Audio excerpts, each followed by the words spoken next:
Takže dneska tady máme vlogísek ze zápasu. Jo. Tady máme hřiště.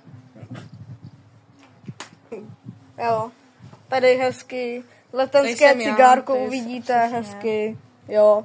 Uvidíte naše recenze na tento zápas. Uvidíte. A oni budou 2!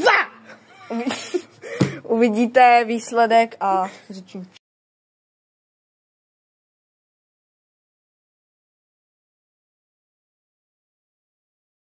Takže naše predikce na tento zápas je 2-0 pro Černou vodu. Hraje Černá voda a Vápena.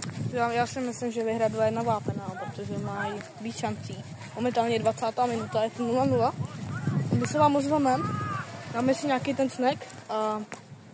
Přesně tak, takže zatím čus. A tady se kopal přímák, který málem skončil gólem. Sami se na to podívejte. A užijte si zbytek vlogu. Takže tohle, tady máte ještě nějaké fotky.